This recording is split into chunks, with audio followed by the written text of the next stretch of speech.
Welcome back, everyone, to the Gentleman's Wrestling Podcast. I am your host, as always, Jesse Collings.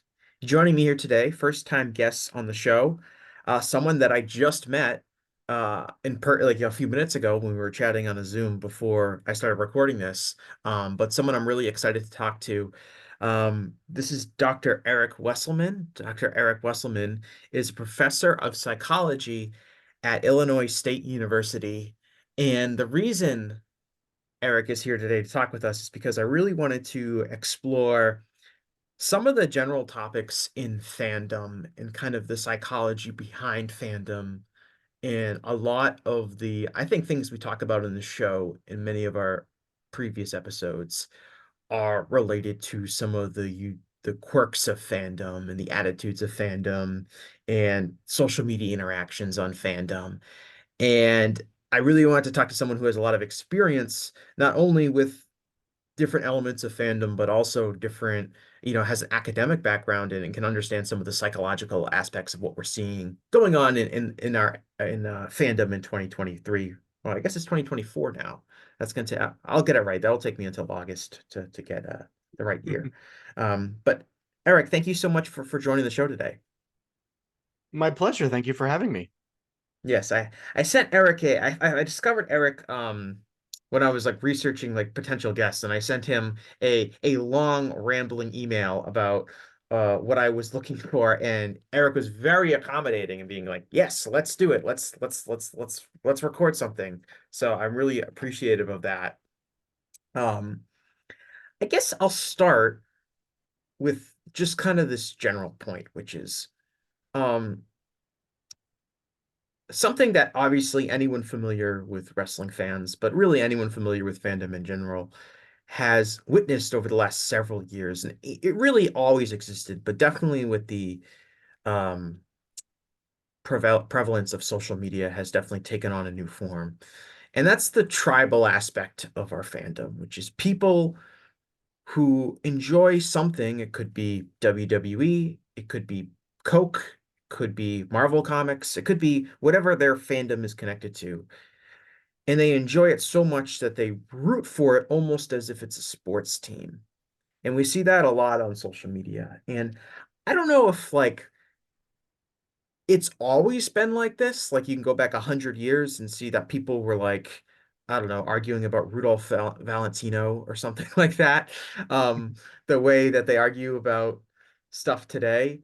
But I'm kind of curious just to start, Eric, like kind of, with your background and your experience, how have you kind of identified, this rooting interest that people have that's now connected to their fandom of whatever that fandom may be? They're now almost supporting it like it's like a sports team where there's a competition that they need to win, as opposed to like an art that they enjoy. So the way I approach fandom and others as well is sort of rooted in the concept of identity. So who we think we are, how we define ourselves, and that's of course we could spend multiple podcasts just figuring out what is identity. But the long and short of it is that we have individual characteristics, we have interpersonal relationships, and we have broader identity categories. So groups that we affiliate with, race, gender, religion, country of origin, any number of sort of broader aspects to how we define ourselves. And these all make up who we are. Now, we are motivated to have a generally coherent and positive sense of self. And there are a variety of psychological mechanisms by which we sort of on a daily basis try to keep that afloat. And I think that a general tension that is sort of shown up throughout the psychology of identity and other types of academic disciplines who study that look at this tension between what aspects make us unique to stand out from other people, and at the same time, as social animals, what aspects make us similar to others. And there's just this general daily tension that we have between those two, trying to find a balance point. And the way I and others approach fandom is that fan identities help us find that balance between finding other folks who get us, who like what we like, and also things that make us feel unique from broader popular culture. Yeah. Yeah, you know what's interesting? I've heard this kind of argument before, which is the evolution of the importance of an individual's taste, right? Mhm. As the average standard of living has risen over the last, 100, 200 years, um, there's less out there to distinguish oneself from another person in terms of like material goods, right? You Mhm. can still buy a really expensive car or have a really big house or expensive clothing that kind of allows you to stand out from someone else. But especially in terms of like the general middle class person, there's not that much that we can distinguish from each other in terms of like purchasable goods, or materialistic items. And, everyone that I know, all of my friends have cars, for instance. All of my friends have houses that they live in. Some of us don't own our houses, but that's beside the point. Right. Um, but everyone kind of has, it's not like, 100, 200 years ago where you have this, you're either really rich or you're like really poor. As Mhm. the, um, and like as we kind of lose those kind of social distinctions, that are really clear and obvious, individual taste has taken on a bigger part of a person's personality because that can distinguish ourselves from each other. And that's kind of a similar point you were saying is that like this fandom, this and like kind of like the peacocking of this fandom is, in some ways kind of related to like we can't really brag about our materialistic items anymore. What makes us different, and in some cases, what makes us feel superior to other people, if we're all kind of on the same playing field. And one of those things would be like, well, I have this really good taste in these things that I like, and you don't. And that becomes a bigger part of our identity. Yeah, so the idea of expressing something about oneself, right? So clothing. Um, I'm thinking about back into high school, and junior high, when for most people that's when these concepts of individuality, at least in this country, really start to emerge. Uh, we say, okay, I like this type of music, so I'm going to buy T-shirts if I can that show that to other people, or you pick jewelry, hairstyles, hair colorings. Any of these different markers are things that are meant to communicate to others something that you want to show them, right? And we do that interpersonally, face-to-face contact. We do that online. We curate our social media presence, again, with information that helps other people kind of get to know us. So we may find other wrestling fans, or other fans of punk rock or goth or metal or hip hop, or MCU, or whatever it is. But even within that, you go to a fan space, you go to a concert, you go to a con, and you have you're all there for the same general reason. But you may pick, okay, I got this OG t-shirt, right, that communicates I liked this band in their first two albums, and maybe more recent fans aren't going to get it. But there's going to be someone else there who sees that reference and is like, ah, I gotcha. So there's a distinguishing there too. We have been OG fans, or we like this phase Yes, of a it's particular they're artist. gatekeeping.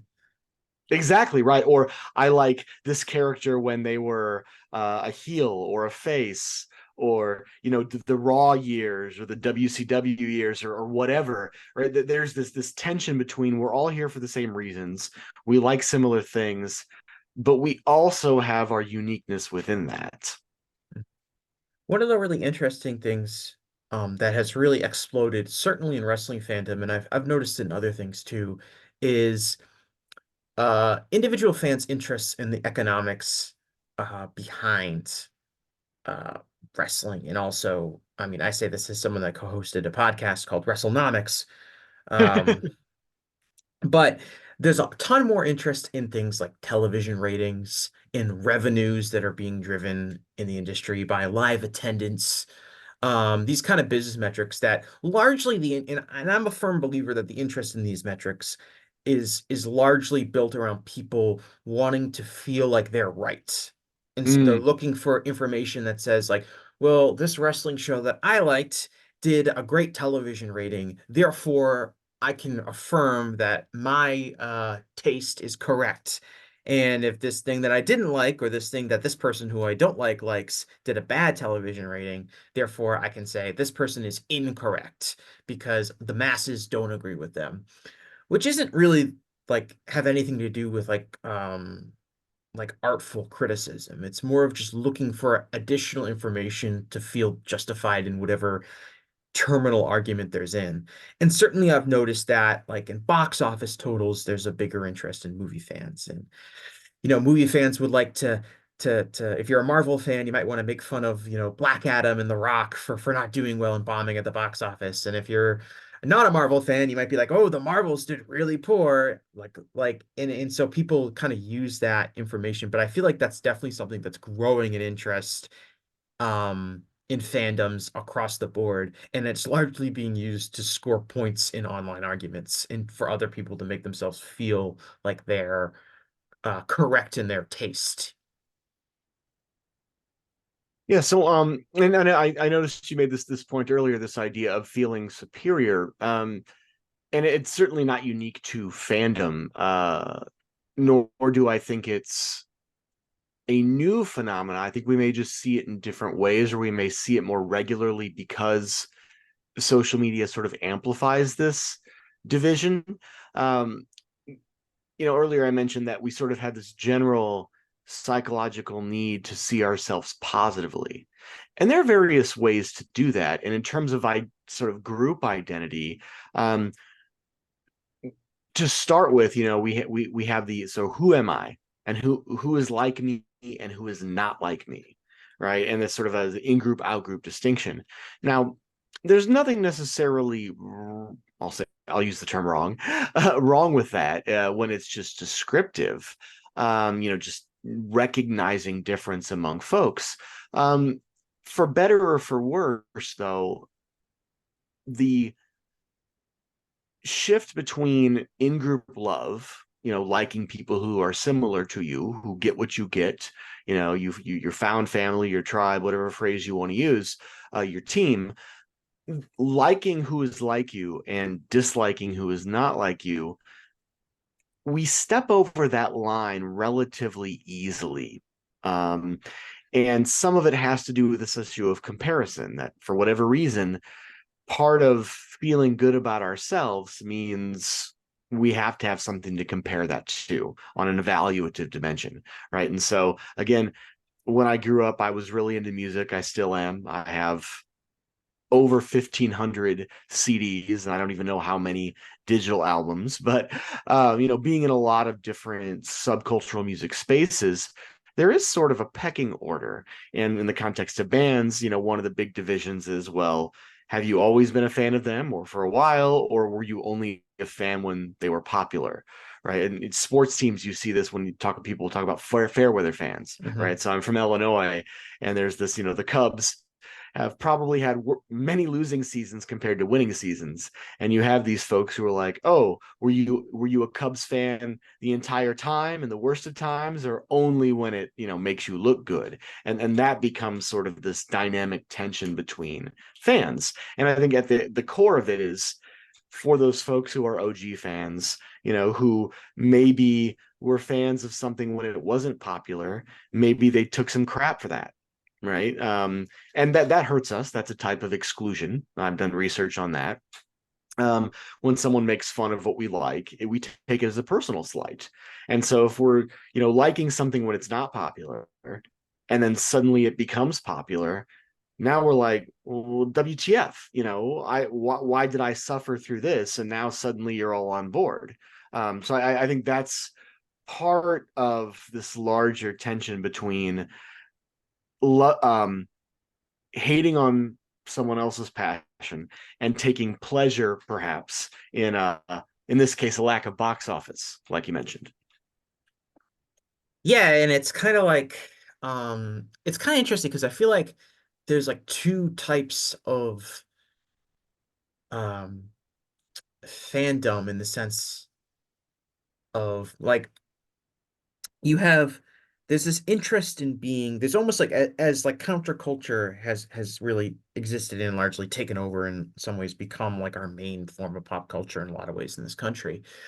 Like there's almost like this intense badge of honor in being like an OG fan. Or Mhm. like part of being becoming a fan of something is that so you could one day get upset about all these new bandwagon fans that have hopped on board. Like that's literally something that people I think like whether they are intentionally doing or unintentionally doing it, they're looking forward to the one day where they can eventually complain about and get to gatekeep a little bit. Um, that's almost seen as like a rite of passage in fandom.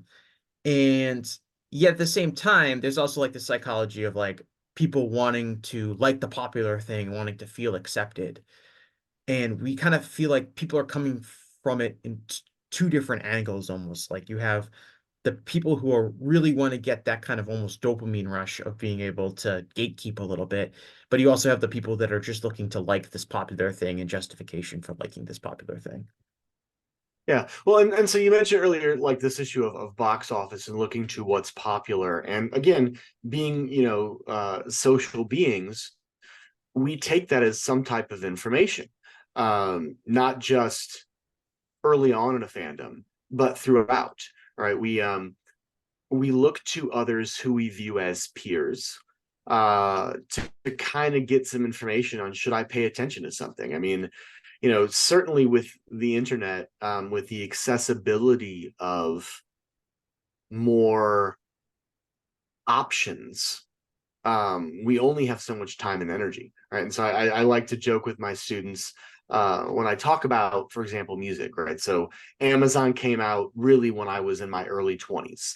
Um, Before that, if you liked, something that was more niche, like, you know, punk or metal or goth or whatever, um, you had to be able to have access to that. So unless you lived in like a college town, right, where there were maybe some used CD stores where you could find these things, if you were lucky, the local major music stores at your mall maybe had a few of these things. But again, they would only order that if they thought it was particularly popular.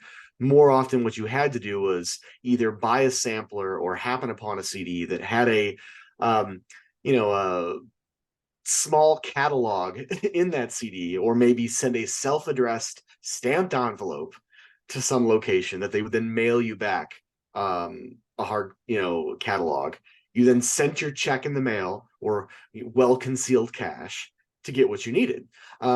Maybe if you were really lucky, you lived in an area where there were cons right nearby where you could go and meet people who had similar interests. You could buy the merch that you needed. I mean, you know, early 90s when anime started to break, where you started getting anime showing really late at night on the Sci-Fi Channel and then maybe on Saturday mornings. And then finally Cartoon Network came in, right? Now you had more accessibility, but before that, you had to find these bootleg tapes. You had to find a friend who happened to be willing to record for you something to be exposed to that.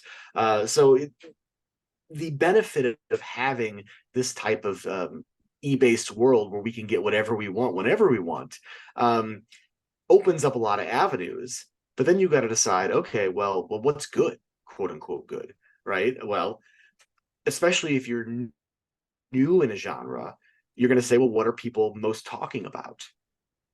That's one cue. Then, as you get into a genre of music or of entertainment or whatever, then you're going to start to hear conversations where people who've been there for a while, who maybe have a more critical view on something, a more nuanced view, are going to say, okay, well, yes, there are all of these bands who share this particular label, but some of them have a more complex music structure.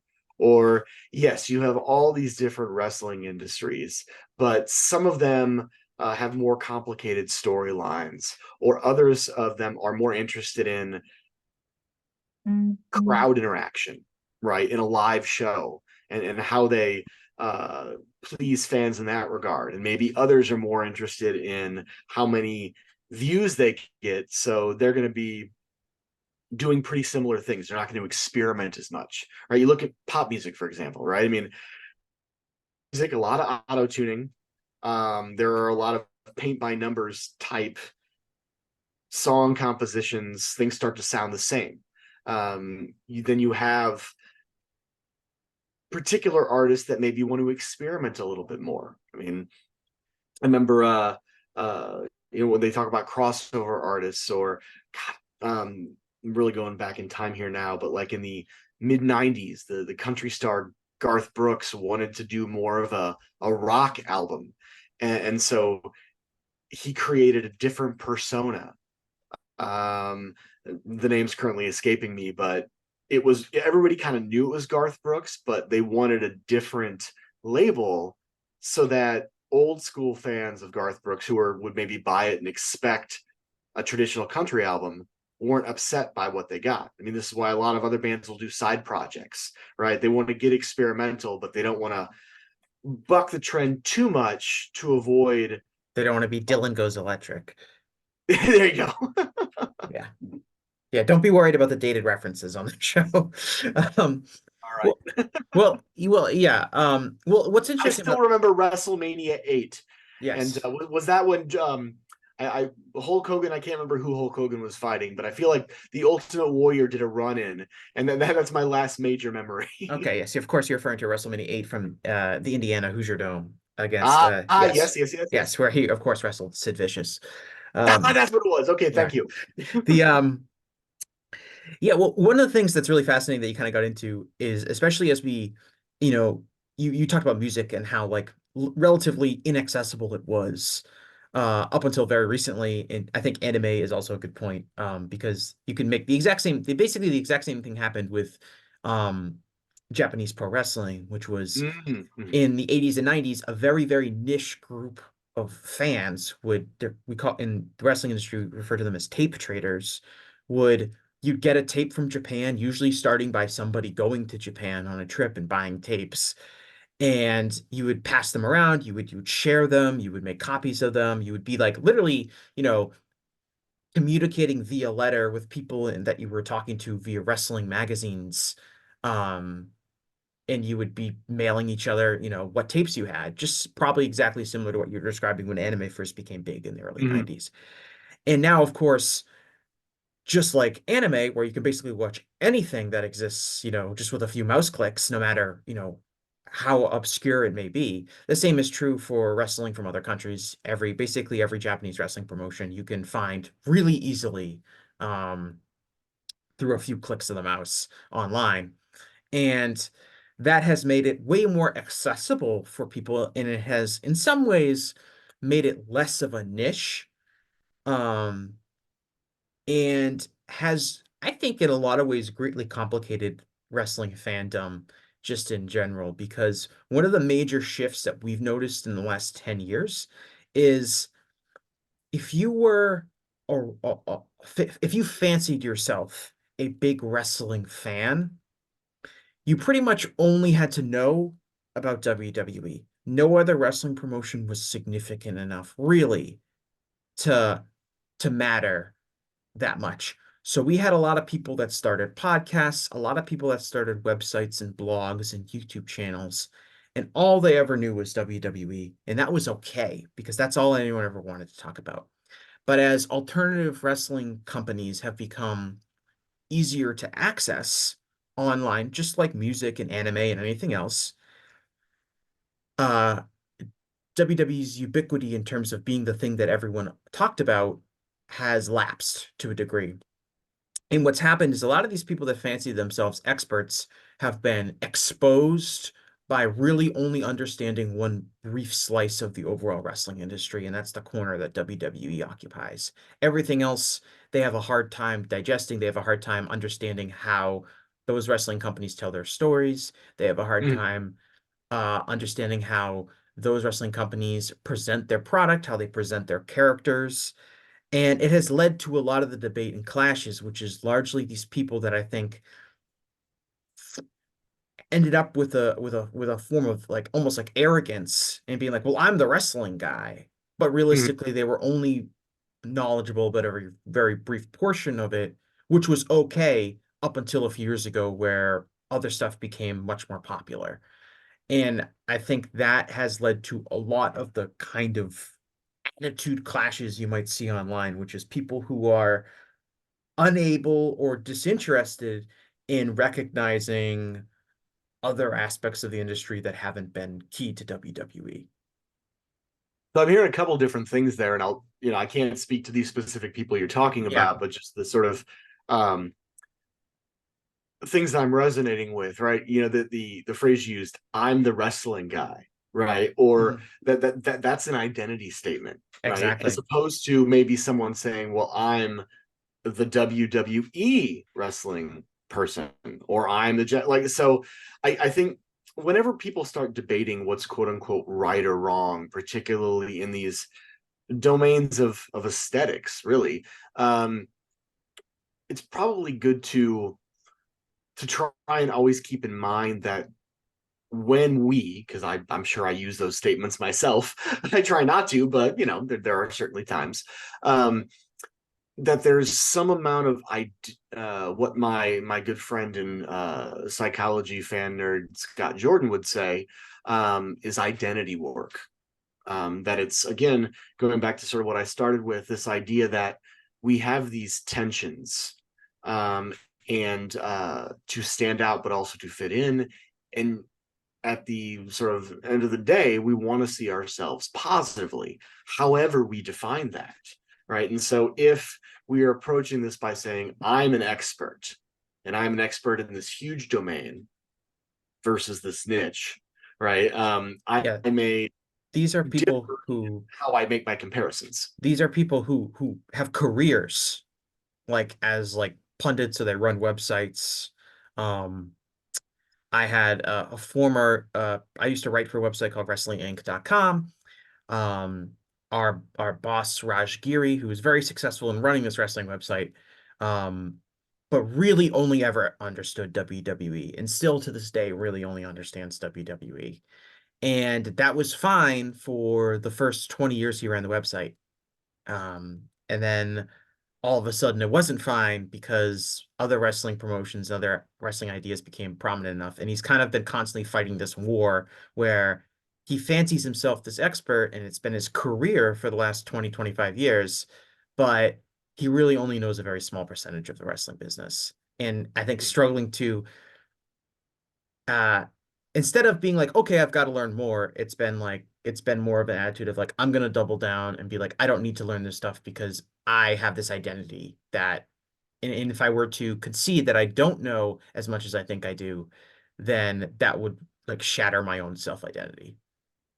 Yeah, so again, not being able to speak specifically to your former boss, but just sort of thinking about from my own experience, right? I've been publishing in psychology. Most of my work is on the dynamics of social inclusion and exclusion, right? And I well cited across the world, but there's also a lot of research out there that I just have trouble keeping up with. And so I continually have to sort of stop and ask myself, okay, do I need to know more about this? Am I okay with maybe saying, all right, I'll make room for some other folks, and in what domains, right? And that's, we talk about identity sometimes, just like as lay people, we talk about identity as who I am, and we think that's the same yesterday, today, and tomorrow. But identity is dynamic. Not only does it change throughout our lives, but it can change in the context that we're at, right? And so maybe when you are at a house show for wrestling, certain brand labels are important to you, right? But let's say you are outside of that house show and you're in a different environment and you meet someone who, you like WWE, they like a Japanese circuit, or some other brand, but hey, we're the only three wrestling fans in here and everybody else likes something we don't. Now, suddenly in that moment, you're much more similar than you are different. Mhm. And your identity values in that moment will have a different dynamic than if you were in a context, well, we're all wrestling fans, but I like my guy and you like yours, and now we're butting heads. Yeah, and that's I think like a consequence of whether it's being on social media or being on a Discord channel or things where you're taking the setting really matters whether or not we're in this, digital room with all these like with thousands and thousands of wrestling fans or in an actual setting where realistically there's only a few of us that will even have any idea what we're talking about because we're in this niche fandom. I think that's a really strong point. I wanted to ask you about like the kind of developing parasocial relationships that people end up having. I think I've seen a lot and read a lot about, you know, loneliness and people's feelings like they attach more emotional weight to individual performers or characters or TV shows or whatever. It could be an individual person or it could be uh, a form of media. But like, do you think that that is something like basically the standard thought I've heard is that, well, people are less social than they used to be in person, and people work from home, people don't have as many friends as they used to, kids don't hang out at the playground anymore, whatever, you know, old-fashioned terminology you want to use to describe what's different about people today than people decades ago. Um, that people end up forming these like stronger parasocial bonds with their fandom that didn't maybe exist pre-internet and didn't exist when our social system was a little bit different. Um, do you buy that in the sense of like there has been the way our social system has evolved over the last several decades has created this dynamic where people are much more likely to fall into uh intense emotional attachment to people or things they've never met or directly interacted with? So in the absence of data, um, I sort of go back and forth because there probably is something to changes over time. Um, I don't know about. Bear with me here as I think on the spot. Um, I don't know how much of it is an increase in quantity and maybe just different opportunities, right? And so I think having quote unquote parasocial relationships is not new. Um, as far back as people have created stories, we've connected to characters. That's part of why stories exist. Stories exist to both entertain and teach, and good stories are things that bring us into the narrative. And a lot of ways of doing that is to give us characters who either share some aspect of ourselves in terms of identity, or maybe have similar experiences, things that we can resonate with, to be like, okay, I don't know what it's like to fight Voldemort, or I don't know what it's like to march on the black gates of Mordor, or whatever.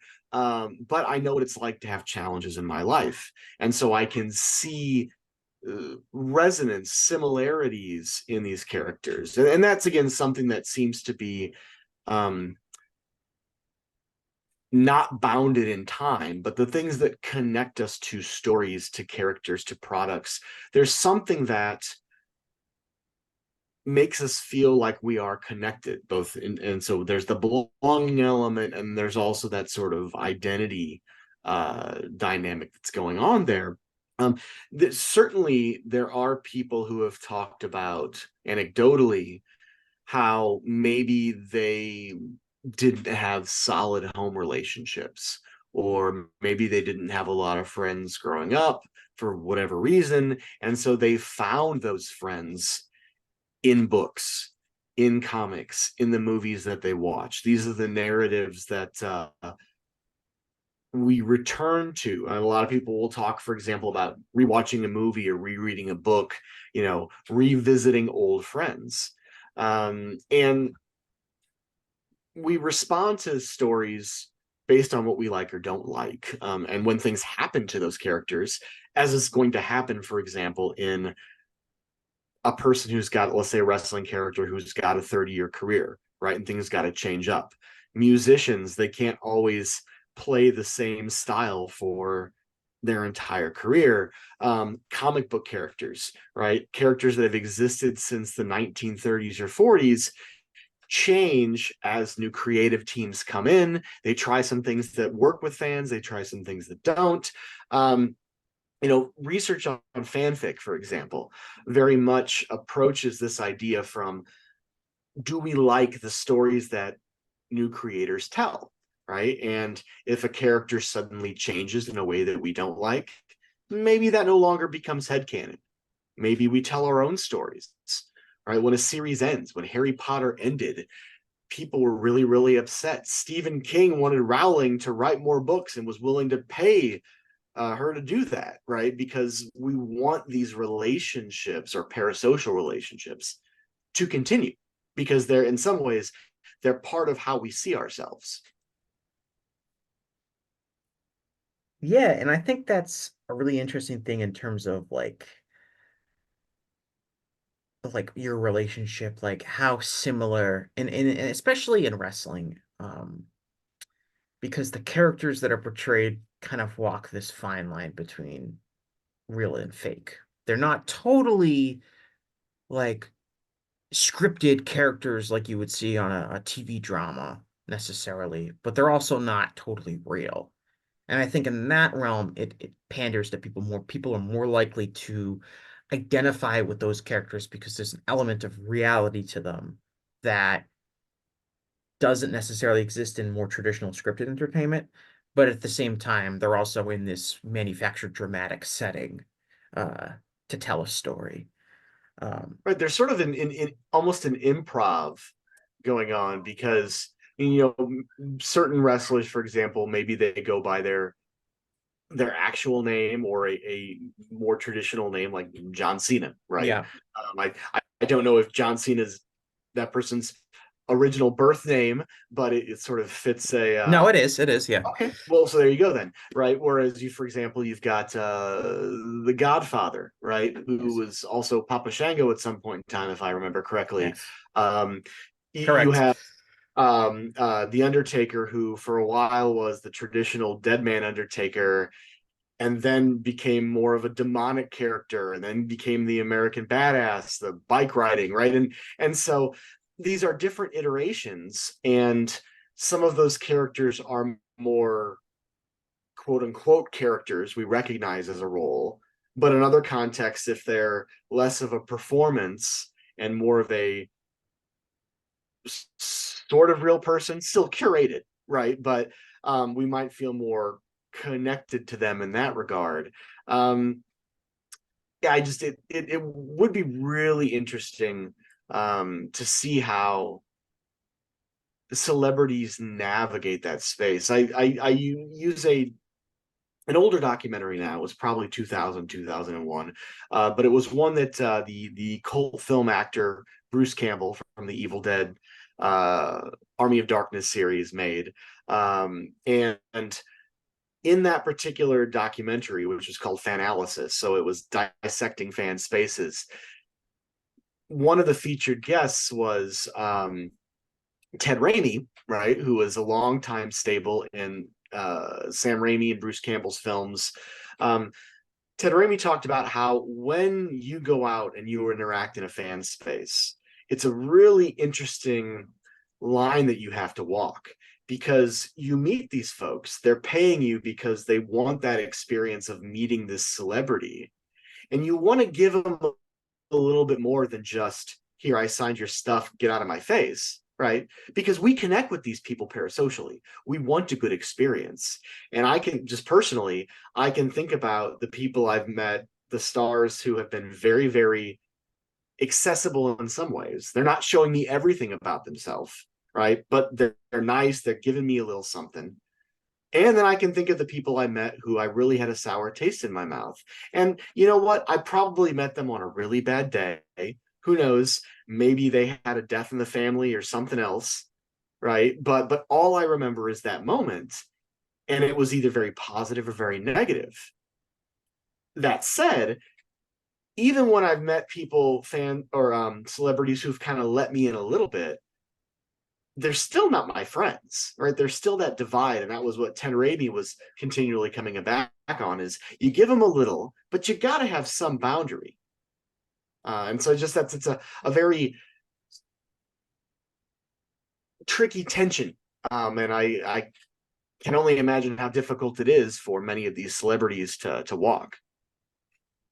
Yeah, they're the original motivation for me to seek someone like you out and do an episode like this was it took place a couple of weeks ago. I witnessed an incident. Um, I I know somebody who they liked a tweet that was critical of this other semi-prominent social media personality. I think they have like, maybe 10,000 followers on Twitter or something like that. But it's through pro wrestling and pro wrestling, influencer, whatever term you want to use to describe that. And so this person I knew liked a tweet that was critical of this semi-prominent person, and then that semi-prominent person went on to like tweet like 30 times or whatever. And maybe it wasn't as 30 times, but it was an insane amount of tweets about how mad they were that this person liked a tweet that was critical of them. And I saw that and I'm like, all right, this is kind of like your typical, like kind of unhealthy social media relationship. This person is taking something very personally and making a big deal about it, probably for attention for themselves. And that wasn't really something that was notable to me.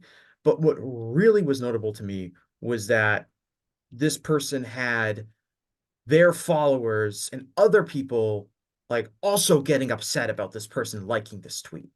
So it goes beyond just this person feeling personally affronted by this person that liked a tweet that was critical of them. We're now like through another connection uh of relationship, which is now I guess friends and fans of this semi-prominent person are now joining on board and talking about how upset they are that this person liked a tweet.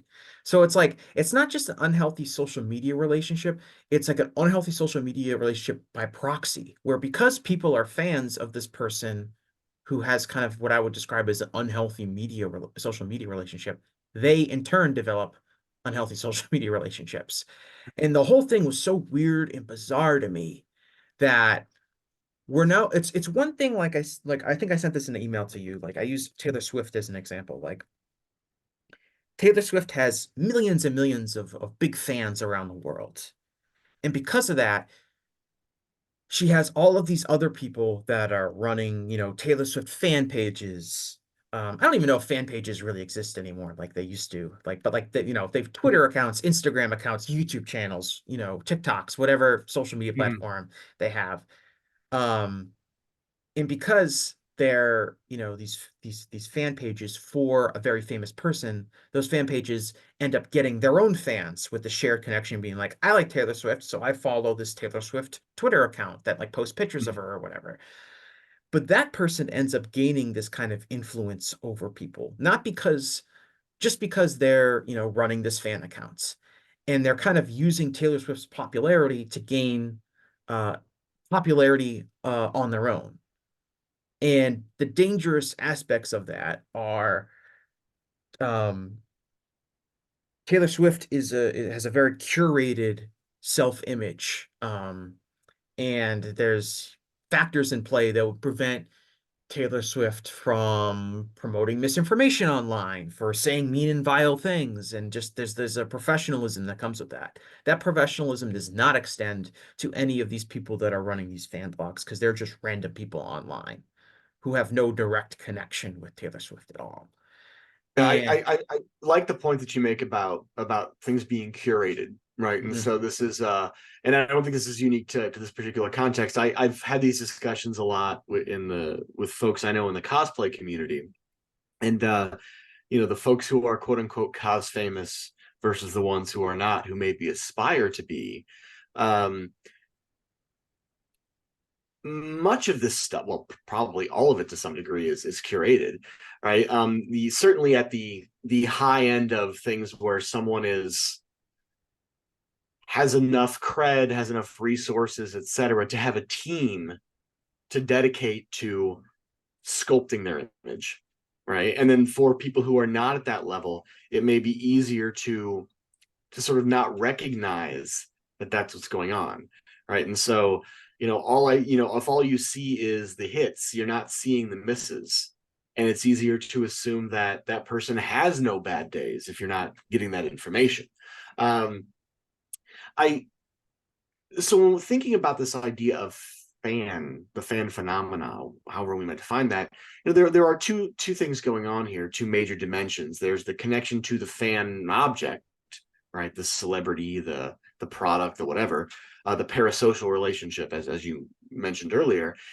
And then there's the interpersonal aspect. There's the fandom, the connection to other people who satisfy your need for belonging because you like similar things, right? And those sometimes fit together, sometimes they're at odds, right? And so I like to think of these different phenomena that you're describing within those contexts, right? So thinking about growing up, right? You got friends, and if someone insults your friend, you're pissed off by proxy, right? Because that friendship is part of your identity. So someone saying something negative about your best friend kind of insults you.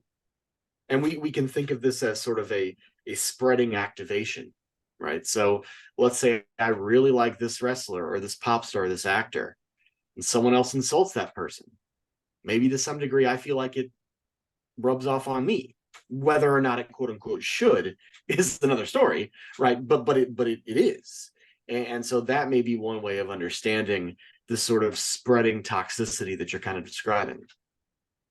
Yeah, I wanted to ask about this because I truly believe I've been saying this for a few years, and as I've further thought about it, I see no real reason to think that my hypothesis is incorrect. But I truly believe in wrestling, the divide um in fans stems from people who are incurious versus people that are curious, in the sense of, and this is true in wrestling, and I think it's true in music and movies and everything else, which is, I'll use movies as an example just because I think it's easier for everyone to understand. If I go up to somebody and I say, I just saw this foreign Italian film. It's amazing. You should check it out.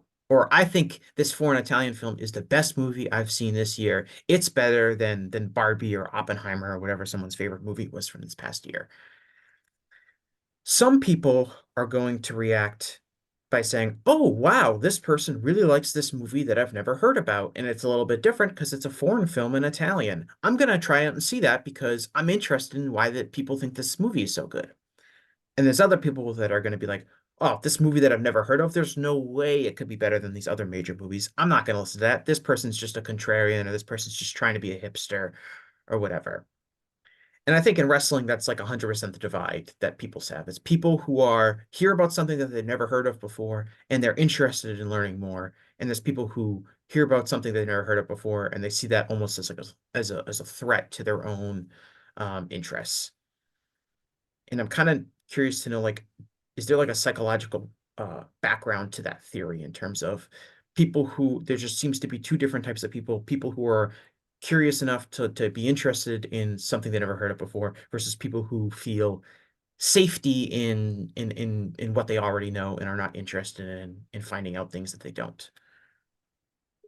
So I think it may depend on what are the core reasons, because there's probably multiple, why someone is a fan of something, right? And so uh, you can look at this in a lot of different fan literatures, horror movies, quote unquote bad movies, any number of things. There are a diversity of reasons why we might connect with something, and they all may be there to some degree. We might think about this as like an audio mixer, right? And so let's say one channel is the interpersonal connection with other people, another is something unique to that artistic experience, right? So I really love innovation in music, novel sounds, or I really love, the wrestlers who perform a character differently, or maybe I love the physicality, right? The ones who are willing to take chances with extreme stunts, or the ones who are willing to take more, like the hardcore wrestling, right? The ones who are willing to be hit with barbed wire, Hmm. um, or any other number of things. Like a fan may endorse one, two, or 20 of those channels to different degrees, right? So we'll start there. And then extending that beyond, the question may become, let's say I'm a person who really just wants to know everything I can know about anime, right? Hmm. All of the cultural nuances that I'm just, not getting as someone who's maybe not from Japan, or whatever. And so I'm gonna go out and this is sort of me now.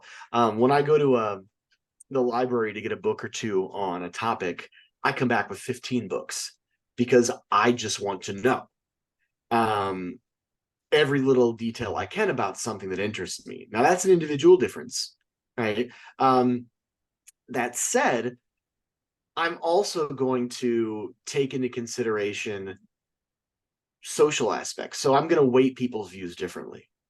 Right. And so, yeah, there may be people who are just not intellectually curious about something new. They want something safe. There may be other people who are like, yeah, I'm gonna dial up that audio channel a little bit more. However, I'm gonna take, Jesse's suggestions more on board than I'm gonna take Eric's, right? For whatever reason, because you share more experience. Maybe I value that person's perspective, that influence. I value influencer A's view more than the influencer B, or some combination there. How to tease that apart? Well, that's probably a series of studies in and of itself. But I think you're onto something there.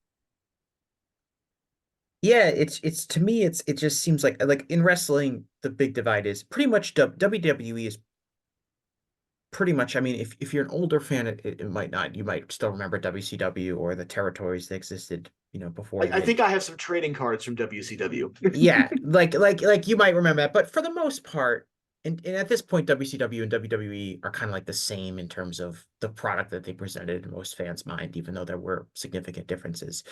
But certainly people for my age, I'm 29.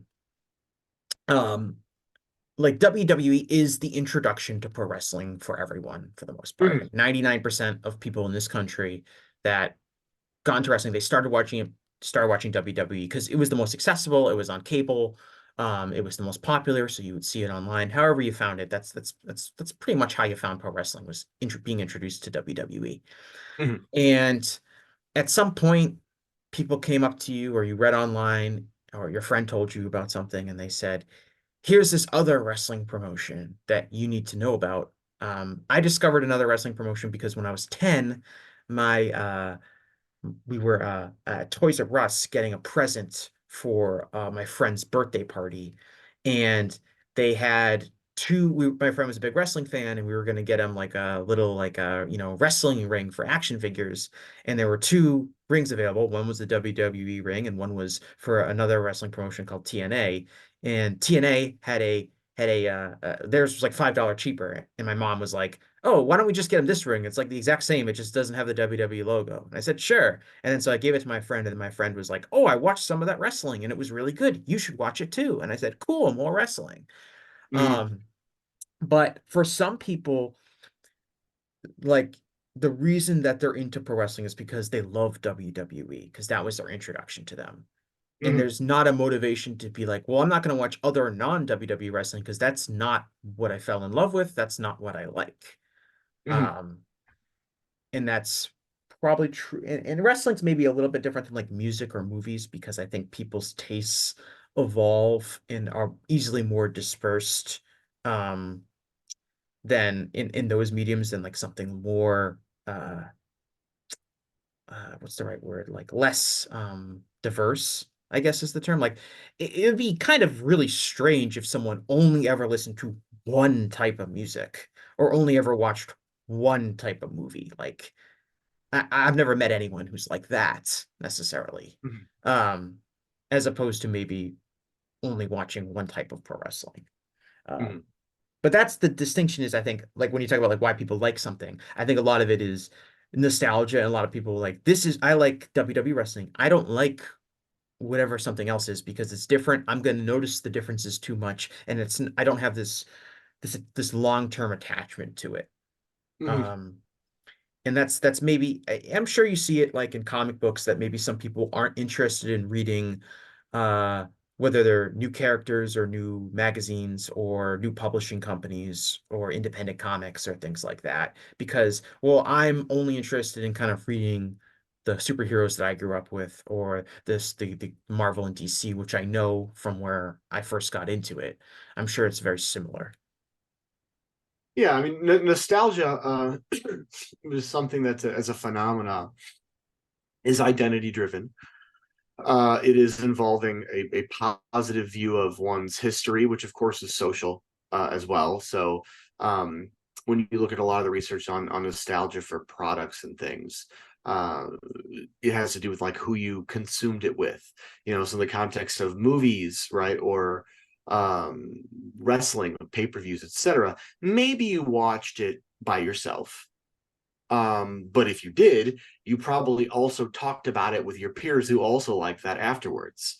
Um, Music is a little more solitary. You certainly can, invite someone over to listen to some music or put it on in the car. But I feel like things like movies, more visual, there is a more intertwined interpersonal social dynamic to it. I was in preparation for this interview. I was kind of digging through some of the literature on wrestling fans. And how for some folks it very much was their channel was focused on the art or the history of a character or an industry. For others it very much was tied into the people they were enjoying it with, right? And so for folks who it is much more of a traditional social interaction, it's you want to share with what you got, right? Or coming to your point about comics, sometimes it also may be time and resources, um, what you have access to.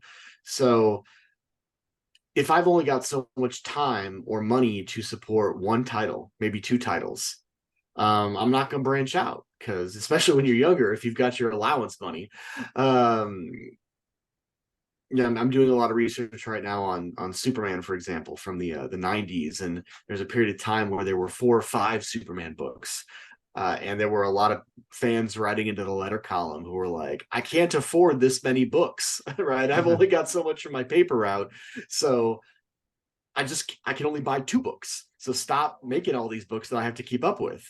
I could see something very similar to um, wrestling, right? Even if you're following one um, company, right? If they've got 2 or 3 shows a week, right? Raw versus SmackDown. Oh, and then I've got to watch these next 5 different pay-per-views, one a month, maybe 2 a month. Do I got to get the money to buy that? Do I got to go out to, Buffalo Wild Wings or wherever happens to be showing it, to keep up with the storyline? That's a lot Yes. of investment if you don't Yeah. have it. It's a major issue. I think there's All Elite Wrestling, which, recently popped up as kind of WWE's biggest competitor over since, WCW closed 20 some years ago. And they started out where they only had one show, weekly show on Wednesday nights. And that was easy for people to follow.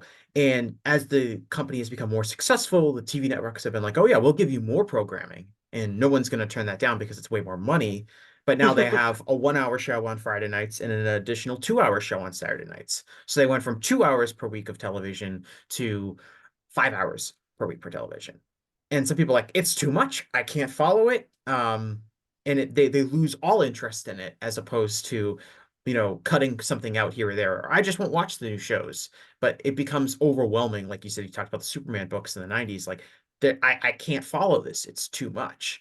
And certainly, for me, my wrestling fandom, even though I pursue a lot of different promotions, I would always love to watch more, but I can't. I just literally don't have that much time. Right. As you get older and life becomes more complicated, you get less and less time for these things. Well, I always joke there's a I always like to say like, oh, this is the year I'm gonna watch more of this promotion. Usually it's like a Japanese promotion. Mhm. And what happens is in Japanese pro wrestling, New Year's Day is like a huge day. All these promotions produce major shows right on New Year's Day, January 1st. And so I always say like, all right, this year I'm gonna follow more of this, and then like I'm already just instantly behind, completely unable to catch up right on January 1st, even before January 1st, because technically these are taking place, because they're in Japan, they're taking place on December 31st my time. So Mhm. before like the year even starts, I'm already behind. And I was like, all right, I guess I can't watch because I'm already defeated because I can't watch 7 wrestling shows on January 1st. So I'm never going to be able to catch up. And then I never end up watching the rest of the shows for the rest of the year because I just feel like I've already missed out. And I think across all of fandom, as more and more content keeps getting produced, you're seeing that. Like I think you're definitely seeing that with like the Marvels. Marvel has multiple movies a year, but now they have the Disney Plus shows, and there's this huge, you know, yeah, you don't technically have to watch all of them to know what's going on, but there's this greater saturation of our media, especially the most popular stuff, just gets produced, to infinity as much as people are willing to pay. And it does make following it much more difficult. Oh yeah, I'm so totally behind on Marvel. You use the term, I've already missed out. And I really like that you use that term because fear of missing out is a big thing. Now, so for me, like in my stage in life right now, where you know middle aged, my kids are getting older, and I just have less time. Um, I've sort of, I've got just the ever growing queue of movies and TV shows to watch, and in my mind, I'm kind of just like, all right, I'll get to it someday. However, I also have lots of friends who are not in that same situation. And if I want to try and keep up with the conversation, right? So many of my psych friends who are in this nerd space are all up on Marvel and they're doing podcasts to get the likes. So they need to be contemporary.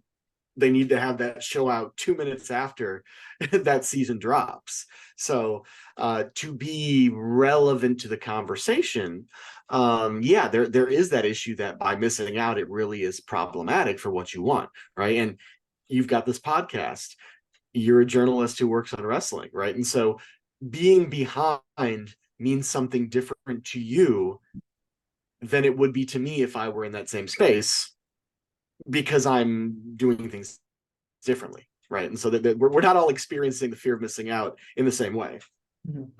The last topic I want to touch on is, and again, this is really big, I think, in wrestling fandom, but you mentioned doing a lot of work on like exclusion and doing some studies looking at like hobbies and interests that have a social stigma. I think off air you mentioned like talking to like the brony community, like Mm-hmm. the men, the adults who like My Little Pony and these kind of fandoms that are less socially acceptable for a lot of people. Do you feel like there's like really significant differences between fans in those fields as opposed to fans of maybe more traditional acceptable entertainment that exists that really shouldn't exist, but because of the stigma that's associated with them, it leads to kind of maybe different things you notice and different behaviors? Yeah, so there are going to be nuances across fan categories. And most of my work has sort of just kind of been agnostic to the types and just sort of looking at, do people respond positively to what we dig or negatively? And my work found that generally speaking, we of course feel a sense of belonging and inclusion with other people who like what we like. But we when we get to know people, there's diversity in things. We don't always have to enjoy the same things, right? So I love horror films. My wife can't stand them. I love Nick Cave and the Bad Seeds, and my wife can't stand them. But she respects the fact that I like these things, right? If she didn't, we probably wouldn't have had a longevity of the relationship that we had. And the same is true with my friends, right? We don't all like the same things, but we can respect the fact that someone likes it, right? So I call myself a fan of fandom. Generally speaking, I try not to judge other people. I try not to yuck their yum, right? As long as, even if I don't understand it, right? Personally, if they enjoy it, it doesn't hurt someone else. It gives them joy. If I respect them, I want to respect their tastes, right? If I don't, or if they don't respect mine, I'm going to feel less connected to them. I'm going to feel to some degree more excluded. Um, and growing up pre-internet and all these things and liking things that were less popular, I loved comics when there was no MCU. uh it wasn't a Comics were still considered to be not just for kids but for nerdy kids, right? Many of my peers were trading baseball cards, but they didn't understand why I was trading Marvel or DC cards. And I'm like, dude, it's just a piece of cardboard with some stats on the back, but in my mind, I saw them as not different, but culturally there was a value difference placed on that. Sports were making more money, right? These were people who were they had skills in a way that was considered to be more socially acceptable, right? And so that matters, just like bronies, right? Or any type of um, if you like something that is considered to be socially either devalued on the mainstream or crossing an identity category, right? So bronies, largely men, but there are women too. But you've got men liking an adults, men, women who like a show that is geared towards younger kids, right? There's a quote unquote cultural transgression there. There is also the gender binary crossing. Um, and there could be any other number of things that people sort of violate mainstream views. That's going to be devalued, that's going to be stigmatized, right? I mean, wrestling is also something that, although it makes a lot of money, probably still has some amount of stigma to it. There's a group of people called Disney adults, right? Who Disney is very, very popular. Traditional Disney films, right? The animated films, Mhm. Disneyland, right? There are many adults who have a fond nostalgia for that, who continue to do it. And there are people who are like, why do you like something that's for kids? My view is, go to hell. Why shouldn't I? Right? That's when I'm angry. That's my response. But I think it is important to recognize that when we like something, we bring that into our self concept. And so when you hear someone else expressing their fan interests and they're telling you that, they're letting you know something about who they are. Now it's okay to disagree. It's okay to say, you know what, that's not my thing. But there's a difference between saying that's not my thing, but tell me why you like it, versus that's not my thing and you're stupid because you like it. Right? There's a shift there. That I think we need to sort of always keep in mind. Yeah, wrestling's really interesting in the sense that, like, the number one thing people know about wrestling is that it's fake. Mm-hmm. Like, if I say, like, oh, I like wrestling, like, the number one response people get, people that couldn't name, like, a single wrestler, they'll say, like, oh, but it's fake, right? Which in a lot of ways is, like, a really weird, if you boil it down, is a very weird criticism. Like, yes, the matches are predetermined, but, like, you know, when Rocky fought Apollo Creed, that was predetermined too. Like, Mm-hmm. there's plenty of scripted things that people like. It's a, but obviously wrestling has this reputation of trying to pretend to be real in such a way that it comes across as ridiculous. Um, and there's this stigma that's attached to it. And I think a lot of people are, I don't know if they don't understand why they like wrestling or they're afraid to admit it. A really common thing that's emerged lately is people insisting that they don't care about the matches themselves. They don't care about who wins and who loses. They care about the stories. And they're not here to watch matches. They're here for stories. And that's really what is driving wrestling: stories, not matches, not winning and losing. It's characters and stories. And My interpretation of that has always been an insecurity to admit that you like the predetermined nature of it. Like by admitting that you actually like the matches, you're admitting that you like the fake outcomes and you care about who Mhm. wins and loses, as opposed to saying you care about the characters and the stories feels more socially acceptable to admit because it's like saying you care about the characters and stories in any other scripted drama. Of course, my interpretation for me personally is always if you like stories, character development, and characters going on a journey, like wrestling is a terrible medium for that.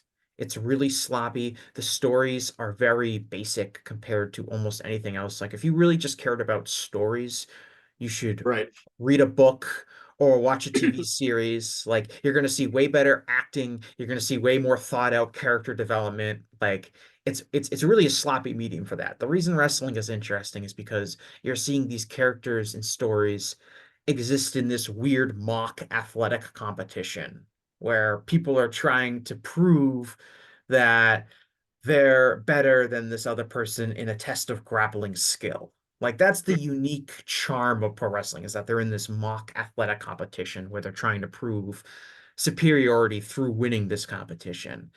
But I've always taken that kind of criticism as people being afraid to admit that they like that element of pro wrestling because of the stigma associated with it. That if they get away from saying, I don't care about the matches and I don't care who wins and loses and things like that, they're setting themselves up to think like I am much what I like is this socially acceptable mainstream popular thing and I don't care about this clearly fake thing that has been stigmatized by traditional society. Yeah, so not being able to speak specifically to those people you're talking about, just sort of generally, I when I hear the sage, well, I don't care about this, I care about that. Hmm. I experience that as again an identity statement, right? Now, how much of that is putting on a facade to other people, and how much of that is maybe them trying to convince themselves, you know, who knows, but somewhere in between there. I like the point you make about story and how it's delivered, right? So, I love comics and particularly superhero comics, but comics are unless it's a biopic, right? Most comics, regardless of genre, are fiction.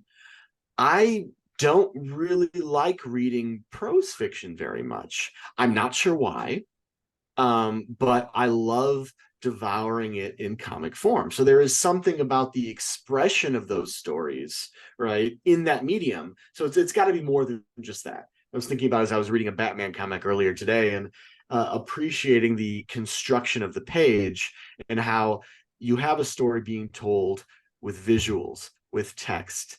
And it's not just pictures in this particular comic, it was a symmetry of the page. Like they were building a larger gestalt. I dug that. Not everybody does. That's cool. But and this idea of saying, why can't one just like it because of the stunts? Why not? Right. I think about it again, taking my multiple interests here. I have an interest in the sort of Hollywood history and the history of exploitation films, right? And so exploitation as a term is really, as an industry term, focuses on what is the sensational content, right? It could be explosions, it could be violence, it could be martial arts, it could be nudity, it could be any number of things, but it is something sensational to get people's attention, right? And so I could say, you know what? I like action films for the explosions.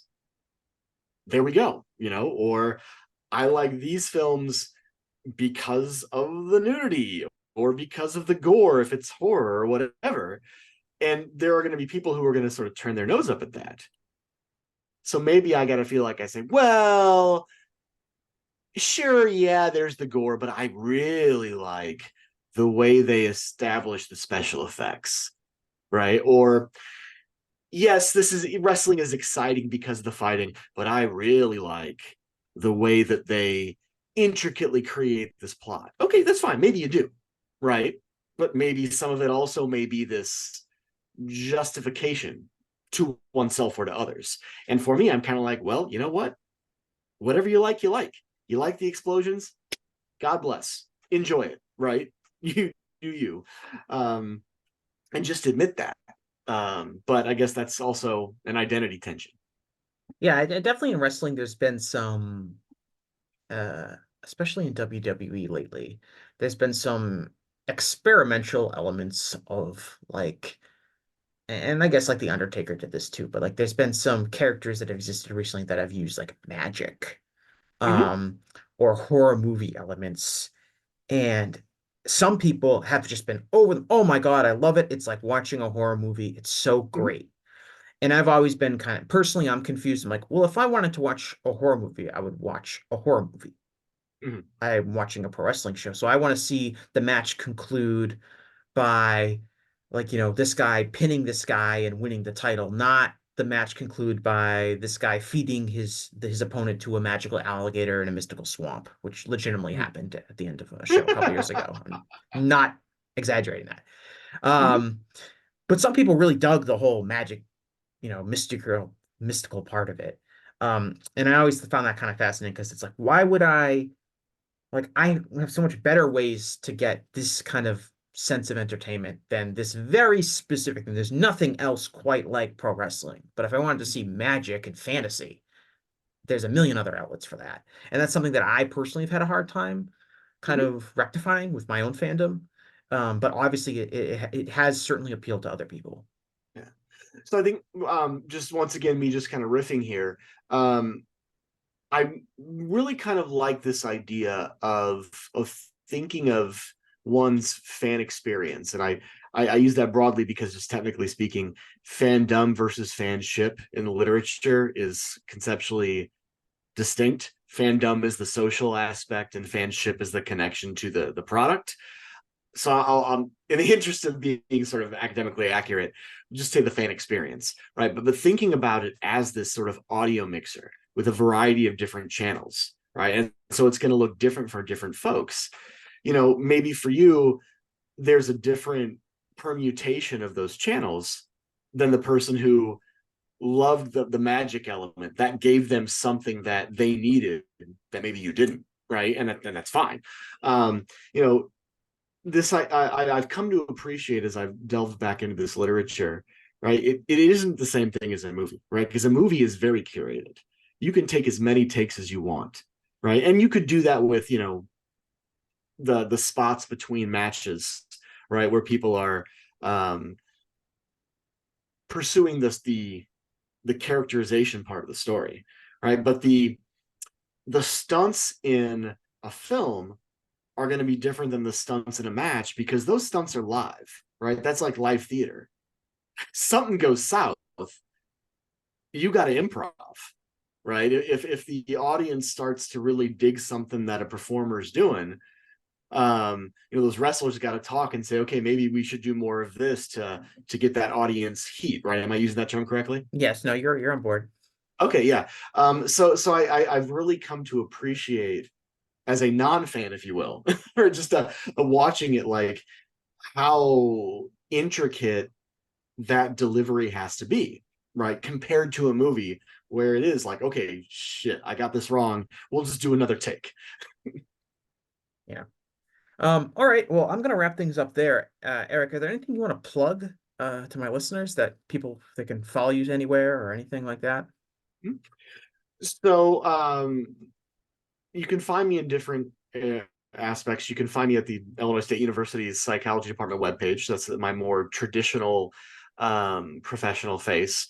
I'm on Twitter or X or whatever it's called now, at Eric Wesselmann. I have a film blog uh, where the film nerd in me comes out, and as if you Google normal theater film culture, you'll find me there.